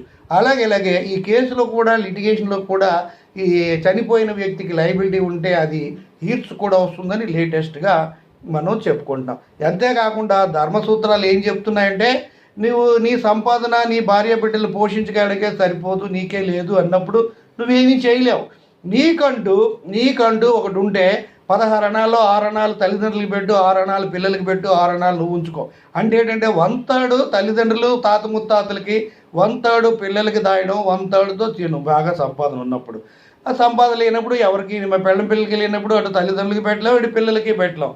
పిల్లలకు ₹1 కూడా ఆస్తిలు ఇవ్వకుండా చనిపోయిన తల్లిదండ్రులు ఉన్నారు. తర్వాత తల్లిదండ్రులకి ఏమి అందకపోయినా తల్లిదండ్రులకి ఎక్కువ చేసిన వాళ్ళు ఉన్నారు. కోట్లు ఇచ్చి కాలేజీలు, స్కూళ్ళు పెట్టిన వాళ్ళు ఉన్నారు. అది తల్లిదండ్రులకి, కొంతమందికి తల్లిదండ్రుల మీద ఉన్న ప్రేమ మీద ఉంది. తల్లిదండ్రులు ప్రాణం కన్నా ఎక్కువ చూసే పిల్లలు ఉన్నారు, తల్లిదండ్రులు ఏమీ పట్టించుకొని పిల్లలు కూడా ఉన్నారు. Much can be said on both side. అయినప్పటికీ కూడా మనకి మెజారిటీ కేసులు అంటే కోట్లున్నా లక్షలున్నా పిల్లలకి ఎంతైనా ఇస్తారు, కానీ తల్లిదండ్రులకి ఎంత ఇవ్వాలి అని అనుకున్న వాళ్ళు లైట్గా తక్కువ. కానీ తల్లిదండ్రులకు కూడా కొంత ఏదో చెయ్యాలి. సూర్యారావు గారు ఎంత మీరు చెప్తున్నారు, మీరేంటి చేశారు అని అనొచ్చు. నేను చెప్పొచ్చో చెప్పకూడదో క్షమించండి. నాకు రిటైర్మెంట్ అయినప్పుడు వచ్చిన డబ్బులు నా తల్లిదండ్రులకి స్కూల్కి పేరు పెట్టాలని పడేశాను. ₹1 కూడా ముట్టుకోలేదు. అది ఈ కరోనా పాండమిక్ వల్ల అది పెండింగ్లో ఉంది. నా పరిస్థితికి మన లైఫ్ ఏంటి, మనం ఆ వెరీ ఆర్డినరీ పీపుల్ మనం ఆ 20 లక్షలు పెట్టడం ఏంటని మా ఆవిడ గుండె ఆగిపోయి ఎంతో ఆశ్చర్యపోయింది. లేదు, నేను వీళ్ళకి ఇంత పెట్టినప్పుడు నా తల్లిదండ్రులు పెట్టాలని నా కోరిక, అది ఎలాగైనా చేస్తాను అనుకున్నా. ఎందుకు ఈ మాట చెప్తున్నానంటే, ఇలాంటి మాటలు ఉచిత సలహా ఇస్తున్నాడు ఇతనేం చేశాడని మీరు అంటారని నేను ఈ మాట చెప్పాను. అంతేగాని నా గురించి సెల్ఫ్ పోస్టింగ్ కాదు. ఈ మాట వింటే కొంతమంది నిజమే తల్లిదండ్రులు మనము చేయాలని, కొంతమంది మనసు కరిగి తల్లిదండ్రులకు కూడా చేయాలి అని అనుకునేవాడు ఉంటారేమో అని చెప్తున్నాం. ఇది ఏదైనా సరే, మనము చచ్చిపోతే ఏం తీసుకెళ్ళిపోతారు అంటారు, కానీ ఏం కాదు, తీసుకెళ్ళొచ్చు. కానీ మనకి దయగుణం ఉండాలి. ఒక మంచి భగవంతుడు ఇస్తేనే మనకు మంచి హృదయం వస్తుంది. ఎందుకంటే ₹1,00,00,000 పిల్లలకి ఇస్తాం, అందులో ₹1,00,000 తీసి దైవ కార్యానికో దాన ధర్మాలకో ఉపయోగించండి. ₹1,00,00,000 ₹1,00,000 తగ్గిన పిల్లలకి ఏం కాదు. మనకంట వాళ్ళు ఎక్కువ సంపాదించుకుంటున్నారు, నా పిల్లలు నాకంటే ఎక్కువ తెప్పితే వాళ్ళు మనం ఇంకా తెచ్చుకుంటారు. ఇది ఇస్తే మనకి ₹1,00,000 చేసిన మనకి ఏం పోదండి. 2 లక్షలు రేపు నాకు వస్తుంది, 4 లక్షలు పిల్లలకు వస్తుంది. అది రకంగా ఎవరు ఆలోచించరు. అంటే కొంతమంది లిబరల్గా ఉంటారు, ప్రతి రిలేషన్షిప్లో కూడా 1% నుండి 100% ఉంటుంది. భార్యాభర్తలు అవనివ్వండి, తల్లి బిడ్డ అవనివ్వండి, అన్నదమ్ములు అవ్వండి, ఫ్రెండ్స్ అవని, ఆ రిలేషన్షిప్ నుండి 1% నుండి 100% ఉంటుంది. భార్యాభర్తల మీద 100% అంటే మేడ్ ఫర్ ఈచ్ అదర్. ఒకరి కోసం ఒకరు ఏమైనా ఇస్తారు, ప్రాణమైనా ఇస్తారు. 100% అబోవ్ అంటే ఒకరి కోసం ఒకరు చచ్చిపోవడానికి కూడా రెడీ అయిపోతారు, అబోవ్ 1%. అలాగే 50% ఉంటుంది, 30% ఉంటుంది. భర్తకి భార్య మీద ఎక్కువ ప్రేమ ఉండొచ్చు, భార్యకి భర్త మీద ఎక్కువ ఉండొచ్చు, ఎక్కువ తక్కువ రకరకాలుగా ఉండొచ్చు. అటువంటి రిలేషనే తల్లి బిడ్డల మధ్య ఉంటుంది, బిడ్డలు తల్లి మధ్య ఉంటుంది, తర్వాత బ్రదర్స్లో సిస్టర్స్లో అలాగే ఉంటుంది. ఇది అనేది ఫ్యామిలీకి మనస్తత్వాలకి అవుతుంది. అది అందరి విషయంలో ఉండదు. ఏ భార్యాభర్తల మధ్య అనురాగం అన్యోన్యం ఉంటే వాళ్ళకి ఒక 100% ప్రేమ ఉన్నట్టు. వాళ్ళకి ఇంకా వాళ్ళు భార్యకి భర్తకి తప్ప ఇంకా ఎవరు కనిపించరు, వాళ్ళు స్వర్గాన్ని చూస్తారు. ఇలాంటివన్నీ మనం చెప్పడానికే కాదు, అందరికీ చెప్పొచ్చు. ప్రతి ఒక్కడికి అన్నీ జరగాలని లేదు. నాకు 100% భార్యది ఉండాలని లేదు, నేను నా భార్యకి 100% అనుకోలేను, నా తల్లిదండ్రులు నేను 100% అవ్వాలని లేదు, వాడు నాకు అవ్వాలని లేదు. ఇది పద్ధతి, జనరల్ రూల్ ఉంది. ఎవరు ఎంతవరకు ఫాలో అవుతారో అంతే. ఇది వదిలేస్తాం. అయితే ఈ రకంగా మనం యాక్టివ్ పర్సనాలిటీస్ మోరిటర్ కంపర్సన అనేది ఈ డెత్ ఆఫ్ ఓల్డ్ లా ఏంటంటే పార్టీలో ఒకటి చనిపోతే కేసు క్లోజ్ అయిపోతుంది. బట్ దీని ప్రకారం ఏంటంటే లీగల్ హీరింగ్ కూడా కంటిన్యూ అవుతుంది. ఇలాగ రూల్స్ వర్సెస్ ఫోర్డ్ ఇవన్నీ కేసెస్ వస్తుంది. ఇది లేదు. తర్వాత లాస్ట్ 4వ చాప్టర్ ఏంటంటే రెమెడీస్. ప్లెయింటిఫ్ డిఫెండెంట్ మీద కేసు దేనికి వెళ్తాడు? రెమెడీ లేదా రిలీఫ్కి వెళ్తాడు. ఇప్పుడు వాడు వచ్చి మా యాక్సిడెంట్ చేసి నా కారు డాష్ చేశాడు, కారు పోయింది, కారు దెబ్బ తినేసింది. ఇదేంటి, దీనికి మళ్ళీ వర్క్షాప్ తీసుకెళ్తే 20,000 25,000 ఖర్చు అవుతుంది. అతను కేసు వేసి అతని మీద ఇవ్వడం. తర్వాత ఇలాగే వాడు అశ్రద్ధగా చేసి మా కాంపౌండ్ వాళ్ళు గుద్దేశాడు, కాంపౌండ్ పడిపోయింది. ఇలాగా టార్ట్స్లో అనేకమైనటువంటి ప్లెయింటిఫ్ డిఫెండెంట్ మీద కేసు వేస్తే రకరకాల రెమెడీస్ ఉంటాయి. ఆ రెమెడీస్ అనేవి కొన్ని జ్యుడిషియల్ రెమెడీస్, కొన్ని extra judicial remedies. Judicial remedies అంటే కోర్టులో కేసు వేసి కోర్టు ద్వారా రిలీఫ్ తెప్పించుకుంటే అది జ్యుడిషియల్ రెమెడీ. కోర్టులో కేసు వేయకుండా మనం అవుట్ సైడ్ కోర్టుకి వెళ్ళి తలకాయ నొప్పి అంటే ఎవడు పడతాడు ఎప్పుడో తేలుతుంది. మనమే ఏదో సెటిల్ చేసుకుందాం అని రీజనబుల్ ఫోర్స్ ఉపయోగించుకున్న చేసుకుంటుంది ఎక్స్ట్రా జ్యుడిషియల్ రెమెడీ. కోర్టు ద్వారా కేసు వేసుకొని రిలీఫ్ తెచ్చుకుంటే మొట్టమొదటి ఏంటి? డ్యామేజెస్ అంటే కాంపన్సేషను. డ్యామేజ్ అంటే జరిగిన నష్టం, డ్యామేజెస్ అంటే compensation. Damage singular, damages floor కాదు, ఇది అంట. తర్వాత ఇంజెక్షన్ అంటే ఏంటంటే పలానావాడు ఆ పని చేయడం వల్ల మాకు ఇలా ప్రమాదం జరుగుతుంది, చేయకుండా ఆపించండి అని ప్రొహిబిటరీ ఇంజెక్షన్. తర్వాత అతను చేయకపోవడం వల్ల మాకు నష్టం జరుగుతుంది, పని చేయించడం. చేయవలసిన పని చేయకుండా పని ఇప్పుడు వాళ్ళు నీళ్ళు వదిలేస్తున్నారు, మా పొలం వాషౌట్ అయిపోతుంది, నీళ్ళు వదలకుండా ఆపండి అని కోర్టుకు వెళ్ళి ఇంజెక్షన్ కావడం. తర్వాత వాళ్ళు నీళ్ళు వదలకపోవడం వల్ల మన పైరు ఎండిపోతుంది, నీళ్ళు వదలమని కోర్టుకు వెళ్ళి ఇంజెక్షన్ తెచ్చుకోవడం. తర్వాత ఇలాగ ఇల్లు రోడ్డుకి రూల్స్ ప్రకారం వ్యతిరేకంగా ఉంది, బిల్డింగ్ పడగొట్టేస్తారు, లేకపోతే రోడ్ని వైడన్ చేయడానికి ఇది పగడగొట్టేస్తారు అనుకునేటప్పుడు డిమోలేషన్ కాన్సెప్ట్ యాక్టివిటీ ఆపడానికి కోర్టుకు వెళ్ళి ఇంజెక్షన్ తెచ్చుకోవచ్చు, స్టే ఆర్డర్. ఇలాగా ఇంజెక్షన్ ఒక పని చేయడానికి కోర్టు ఇచ్చే ఆర్డర్ ఆ పని చేయొద్దు అని కానీ చేయకూడదని కానీ తెప్పించుకునేది ఇంజెక్షన్ ఉంటుంది. అలాగే రెస్టిట్యూషన్ ఆఫ్ ప్రాపర్టీ అంటే అతను వచ్చి మా ఇల్లు మా కాంపౌండ్ వాళ్ళు పగలు కొట్టాడు, దీనికి 50,000 ఖర్చు, ఆ 50,000 ఇప్పించండి, అది రెస్టిట్యూషన్ ఆఫ్ ప్రాపర్టీ. తర్వాత ఏంటంటే అతని పశువులు వచ్చి మా పొలంలోని పంట అంతా తినేసాయి, ఆ పంట తినేస్తే అది ₹1,00,000 పంట, అది మాకు ఇప్పించండి, రెస్టిట్యూషన్ ఆఫ్ ప్రాపర్టీ. ఇలాంటి రెమెడీస్ ఉంటాయి. ఇవేంటంటే judicial remedies. Extra judicial remedies అంటే ఏంటంటే వాడికి ఇప్పుడు న్యూసెన్స్, ఇప్పుడు కోర్టుకి వెళ్లకుండానే తీసుకోవడం. మన పక్కన ల్యాండ్ ఉంది, పక్కింటి వాళ్ళు ఎవరో ల్యాండ్ అంతా అన్నీ గొడవ, ఒక పూర్ పీపుల్ ఎవరు వచ్చి గుడారాలు అవన్నీ కట్టుకొని ఉన్నారు, దానివల్ల మనకు న్యూసెన్స్ అవుతుంది, అంతా పాడు చేస్తున్నారు. వాళ్ళు వెళ్ళిపోమంటే వెళ్ళిపోవడం లేదు, 2 మనుషులు పెట్టి వాళ్ళని బయటికి తరిమేయడం, దాన్ని ఎక్స్పల్షన్ ఆఫ్ ట్రెస్పాసర్స్ అంటారు. ట్రెస్పాసర్ అంటే హద్దు మీరిన వాళ్ళని తరిమేసి పంపించడం, అది. తర్వాత నేను ఈ పోర్షన్లో ఉన్నాను, పక్కన మా పక్కింటి వాళ్ళు ఉన్నారు, వాళ్ళు కొన్ని వస్తువులు అనేవి మా ల్యాండ్లో పెట్టేశారు, వాటి వల్ల మాకు ఇబ్బంది అవుతుంది, మేము ఫ్రీగా మూవ్ అవుతున్నాం, వాటి వల్ల ఏదో సౌండ్ వస్తుంది, స్మెల్ వస్తుంది అని అంటాం. పక్కింటి వాళ్ళకి ఏమండి మీ వల్ల మాకు ఈ ప్రైవేట్ న్యూసెన్స్ లాగా ఉందండి, అవి మీరు తీయండి, మీరు తీయకపోతే మేము చాలా ఇబ్బంది, మేము ఉండలేకపోతున్నాం అంటే వాళ్ళు పట్టించకపోతే ఎన్నిసార్లు చెప్పినప్పుడు దానికి కోర్టుకి వెళ్ళి కేసు వేసి అన్నీ చేసి ఎప్పుడో సంవత్సరం వరకు అయ్యకుండా అదేం లేకుండా ఇదంతా లేదని చెప్పి కొంచెం రీజనబుల్ ఫోర్స్ ఉపయోగించి వాళ్ళు మన ల్యాండ్లో పెట్టిన వస్తువులన్నీ తీసి వాళ్ళ ల్యాండ్లో పడేస్తే దాన్ని రిమూవల్ ఆఫ్ ప్రైవేట్ న్యూసెన్స్, అదేవిధంగా రిమూవల్ ఆఫ్ పబ్లిక్ న్యూసెన్స్ అని ఉంటాయి. ఇవి ఎక్స్ట్రా జ్యుడిషియల్ రెమెడీస్. ఈ విధంగా రెమెడీస్ అంటే ఏంటంటే ఒక కోర్టుకి ఒక వ్యక్తి వెళ్ళాడంటే ఏదో ఒక రిలీఫ్, ఏదో ఒక ఇది కావాలనే ఒక నష్టానికి పరిహారం, నష్టాన్ని భర్తీ కావడానికే వెళతాడు.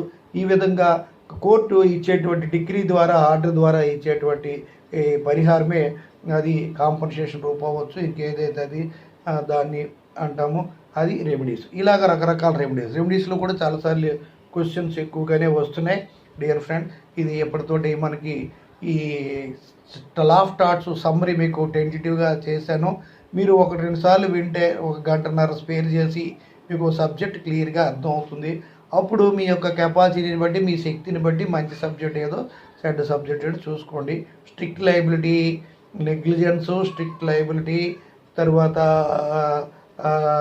నెగ్లిజెన్సు, స్ట్రిక్ట్ లయబిలిటీ, డెఫమేషను, ఈ డిఫెన్సెస్లో వాలంటీ, నాన్ ఫిట్ ఇంజూరియా, ఇవి బాగా చదవండి. డామ్నమ్ sign ఇంజూరియా simple topic, childish topic. ఇలాగా మీకు ఒక 5 టాపిక్స్ ఫస్ట్ ఫేజ్లో తీసుకోండి, 2-3 వచ్చేస్తాయి. తర్వాత నెక్స్ట్ 4 టాపిక్స్ తీసుకోండి, 2 వచ్చేస్తాయి. తర్వాత ఇంకోటి తీసుకోండి, మీకు వచ్చేస్తుంది. కాబట్టి మీకు సబ్జెక్ట్లో ఓవరాల్ ఐడియా ఉంది కాబట్టి మీకు చదవండి రాండి వస్తే ఈ సమ్మరీ నాలెడ్జ్ తోటి అక్కడ రాసిన 2 ముక్కలు మీరు రాసేసినా సరిపోతుంది. అసలు మాకు లాలోని అంటే పెద్ద పెద్ద type prestigious centres of legal education అంటే చెప్పలేం, కానీ ఈ నార్మల్గా ఉన్న వాటిలో ఇప్పుడు ప్రజెంట్లో స్టూడెంట్స్ వినేవాళ్ళు లేరు. ఇప్పుడు 10 నిమిషాలు వీడియో మనకి ఎంతో అనిపిస్తుంది, కానీ 10 నిమిషాల వీడియో పెద్దగా అనిపిస్తుంది. అందుకే అందరూ చిన్న చిన్న వీడియోలు చేస్తున్నారు, లోకల్ లాంగ్వేజ్లో చేస్తున్నారు. కానీ నేనంటే ఇన్ని సబ్జెక్టులు చేస్తున్నాను కాబట్టి ఎక్కువగా చెప్పక తప్పదు, కానీ భరించాలి, మేము ఓర్చుకొని వినాలి. వినకపోతే నాలెడ్జ్ రాదు. పాస్ అయిపోవడం అంటే సింపుల్గా పాస్ అయిపోవచ్చు 1-2 రోజులు చదివి, కానీ మీరు జ్యుడిషియల్ ఆఫీసర్ ఎగ్జామ్ రాయాలంటే డే అండ్ నైట్ కష్టపడాలి. ఎంతోమంది కొన్ని వేల మందిని కంపీట్ చేయాల్సి వస్తుంది. తర్వాత ఏదో కాంపిటేటివ్ ఎగ్జామ్ రాయాలనుకోండి, గ్రూప్ 1, గ్రూప్ 2, సివిల్ సర్వీసెస్, ఎన్నో లక్షల మందిని ఫేస్ చేయాలి. అక్కడ డే అండ్ నైట్ రోజుకి 16 గంటలు, 18 గంటలు, 24 గంటలు చదివి మళ్ళీ medical MBBS seat, free seat రావాలంటే ₹1,00,00,000 అబోవ్ 1 crore పే చేయాల్సి వస్తుంది. అదే ఫ్రీ సీట్ వస్తే కొద్ది ఫ్యూ థౌజండ్స్లో వస్తుంది. అలాంటప్పుడు ఎంతో కష్టపడుతున్నారు. ఈ పీజీ సీట్ ఇంకా కష్టం, ఎంబీబీఎస్ సీట్ కంటే పీజీ సీట్ ఇంకా కష్టం. అలాగే మిగతా మెడికల్లో బీడీఎస్ లైట్ కూడా సామాన్యంగా సీట్ రావడం లేదు. ఆ సీటు పేమెంట్ సీట్లు అంటే కోట్లలో ఉన్నాయి. కాబట్టి మనకి అలాంటప్పుడు అయితే హార్డ్ వర్క్ చేయాలి, లేదా కోట్లలో పే చేయాలి. కాబట్టి మీరు ఈ కోట్లు పే చేసి జాయిన్ అయ్యే వాళ్ళకంటే ఈ ఫ్రీ సీట్లో వెళ్ళిన వాళ్ళకు బాగా అక్కడ షైన్ అవ్వగలుగుతారు. ఎందుకంటే సరైన నాలెడ్జ్ ఉంటుంది కాబట్టి. ఇది అక్కడ ఎంబీబీఎస్ వాటిలో జాయిన్ అయిపోతుంది మాత్రాన సరదా కాదు, అక్కడ కూడా టాప్ లేచిపోతే చాలా కష్టంగా ఉంటాయి. కొన్ని సబ్జెక్టులు ఎనాటమీ, ఫిజియాలజీ అలాంటి సబ్జెక్టులు అంటే చుక్కలు లెక్క పెట్టాలి. నిజంగా మనం చాలా అదృష్టవంతులు. ఏంటుంది వెళ్తే క్లాసులకు వెళ్తున్నారు, లేకపోతే లేదు పుస్తకం చదువుకుంటున్నాం, హాయిగా ఎంజాయ్ చేస్తున్నాం, లైఫ్ వెళ్ళిపోతున్నాం. అదే సైన్స్ వాడు ఎన్ని కష్టాలు పడతారో, ఎన్ని ప్రాబ్లమ్స్ డాక్టర్కి, హాస్పిటల్స్కి, ఒక హాస్పిటల్స్ ఇది చేసి ఎన్నో కష్టాలు పడతారు, ఎన్నో చేస్తారు. వాళ్ళు చేసే వర్క్ ముందు మనం చేసేది చాలా తక్కువ. అలాగని నేను మన జ్యుడిషియల్ని తక్కువ చేయడం కాదండి. మనం ఏం చేస్తున్నాం, కాలేజీకి వెళ్ళి పుస్తకాలు చదువుతున్నాం, చేస్తున్నాం. ఈ లాయర్ గారు అయినా పుస్తకాలు 100 చదువుతున్నారు, మైండ్ అప్లై చేస్తున్నారు. ఆ డాక్టర్లు కూడా ఆపరేషన్ చేసినప్పుడు మైండ్ అప్లై చేస్తారు కదా, ఇంజనీర్ గారు కూడా బ్రిడ్జ్ కట్టినప్పుడు మైండ్ అప్లై చేస్తారు కదా. వాళ్ళు చదువుతారు, కానీ వాళ్ళ మీద మనకి రిస్క్ తక్కువ, సుఖం ఎక్కువ. అందుకే రూలర్ ఎవరు? గవర్నమెంట్ అంటే ఎవరు? Executive legislative judiciary. ఎగ్జిక్యూటివ్ ఎవరు? Council of minister headed by CM ఇక్కడ, పిఎం అక్కడ, ఫాలోడ్ బై గవర్నర్ అక్కడ, ప్రెసిడెంట్ అక్కడ, గవర్నర్ ఇక్కడ. తర్వాత లెజిస్లేచర్ ఎవరు? Lok Sabha, Rajya Sabha headed by speaker, followed by president of India. Judiciary ఎవరు? Headed by supreme court, followed by. So అయితే మన మెంబర్స్ ఆఫ్ జ్యుడిషియరీ ఎవరు? బెంచ్ అండ్ బార్ అంటే ఎవరు? Lawyer, judge. అంత ఉన్నతమైనటువంటి ఒక గవర్నమెంట్లో పార్ట్ అండ్ పార్షలే జ్యుడిషియరీ. అంత రూలర్లో ఉన్న ఈ జ్యుడిషియరీ మనకి ఎంత అదృష్టం. మనం చేసేది తక్కువ, ఎంజాయ్ చేసేది ఎక్కువ. అండ్ ఇంత గ్రేట్ 1,00,000 ఆపరేషన్లు చేసిన, హార్ట్ ఆపరేషన్లు, ఐ ఆపరేషన్ చేసిన గ్రేట్ లాయర్ కూడా ప్రజల్లో ఒకరే. రూల్డ్ పెద్ద కరోనా వ్యాక్సిన్ కనిపెట్టిన సైంటిస్ట్ కూడా ప్రజల్లో ఒకడే. కాబట్టి మనకి ఇంత అద్భుతమైనటువంటి ఉన్నత స్థానం మనకి రాజ్యాంగం ఇచ్చిందంటే పర్టికులర్గా లామెన్ అనేవాళ్ళు ఎంతో బాధ్యతగా వ్యవహరించి సబ్జెక్ట్ నేర్చుకోవాలి. అది విస్మరించి ఏదోలాగా మనం బాధ్యత లేకుండా వస్తే మనం జీవితంలో మనం మంచి రెస్పెక్ట్ కమెంట్ చేయలేం. ఒక పొజిషన్ మాత్రం సరిపోదు కాదు, ఆ పొజిషన్కి తగ్గ నాలెడ్జ్ లేకపోతే వెనకాతల ఏదో మాట అనేస్తారు, ఎవరో అనేస్తారు. కాబట్టి మీరు కొంచెం బాధ్యత వహించి, కరోనా కాలేజీ లేదు అనుకోకండి. అసలు ఈ టైమే ఖచ్చితమైన టైము. మీరు నాలెడ్జ్ నేర్చుకోండి. మీకు ఆల్రెడీ చెప్పాను, ఎవరు cell phone is 8th wonder, house of largest library. అది వాడుకుంటే అదే మంచిది. లేదంటే దాన్ని మిస్యూజ్ చేస్తే అది at the same time two sides of the coin. ఇప్పుడు కత్తిని ఫ్రూట్ కోసుకొని తినడానికి ఉపయోగించవచ్చు, పేక్ కోసేయడానికి ఉపయోగించవచ్చు.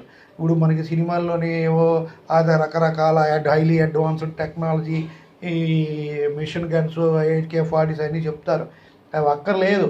ఎన్నో సినిమాల్లో చూపిస్తాడు, ఒక బ్లేడ్ తోటి గొంతు కోసి చంపేస్తాడు. అయితే అది అనేది మనం కాదు కలిసి. ఇప్పుడు మనం కొంచెం ఒక రెస్పాన్సిబిలిటీ ఫీల్ అయ్యి మన సబ్జెక్ట్ని నేర్చుకోవాలనేది ఆలోచించాలి. అంతేగాని ఏదోలే పరీక్షలో ఒక రోజు చదివేస్తే పాస్ అయిపోవచ్చు అనేది మంచిది కాదు. ఏదో ఈడి వెంటే పుస్తకం పురుగు రేఖ సూర్యారావు, అతనికి ఏం తెలుసు, అని లైఫ్ లేదు, ఇది లేదు అనుకోకండి.